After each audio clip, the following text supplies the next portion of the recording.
Surely, after promising to negotiate a win, to have a deal by July the 21st, the Prime Minister's not flying all the way to Washington, D.C. just to have lunch. By the sounds of it, that's all they are going to accomplish, Mr. Speaker. You see, we're suggesting he actually keep his promise and negotiate a win. The Liberals' excuses are tripping over each other. Last week, the Prime Minister said the American tariffs on Canada are so bad that that's why we have the fastest shrinking economy in the G7, the second highest unemployment, $52 billion of net investment that has fled, 86,000 jobs that have been lost.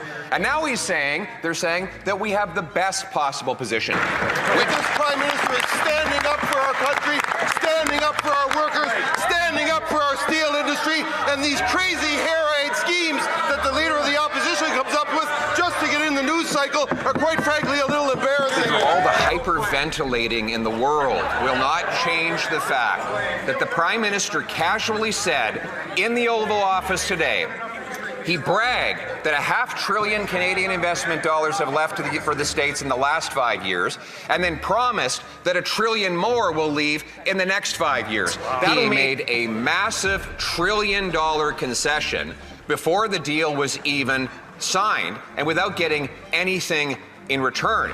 $1 trillion of exit investment means closing mines and factories in Canada and opening them in the U.S. Now those Elmos have come down. The American tariffs have doubled. We have by far the weakest economy in the G7. 86,000 people have lost their jobs. And the Prime Minister went pathetically to the White House to offer a $1 trillion gift, bowing before the President in weakness. 86,000 jobs gone. American tariffs on Canada doubled. And as to the best deal in the world, why is it then, if we have the best deal, that Canada has the fastest shrinking economy in the G7 and 86,000 people are without a job? His best deal in the world is not really working for the forestry sector nor for the aluminum sector. More pretty words. All he cares about is compliments. It seems to have received some mockery. I guess the bar is very low. All he had to do was not fall on his face in front of the U.S. president in the entire world. So I guess he did that. He said that he was a strong leader. That's great.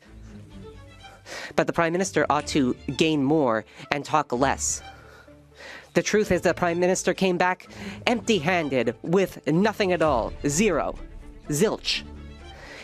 Yet there are new tariffs on trucks and increased tariffs on softwood lumber.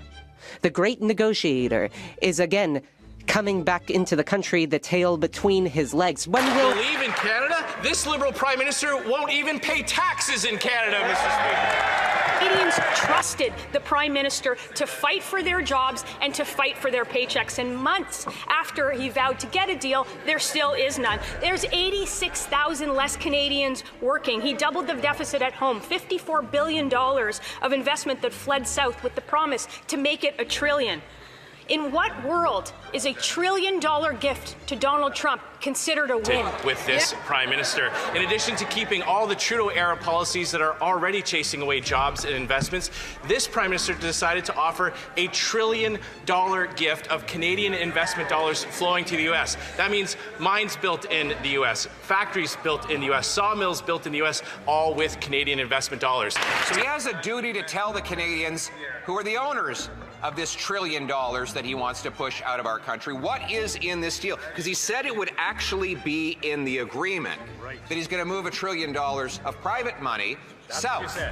So there's two ways to do that. Is he going to pass a law forcing investors to sell Canadian investments, putting people out of work here? I will hold the Prime Minister to his word. During the election campaign, right after it, he said there'd be no more tariffs. Well, these tariffs shouldn't even exist as reprisals between friendly countries. But he said there'd be no more. And then The week after, he said there'd be a free trade agreement. He himself changed ideas. This touch Liberal would try to congratulate themselves when we have a significant increase in youth unemployment in this country. These are the facts. Over 17,000 young people in Ontario alone lost their jobs in the last month.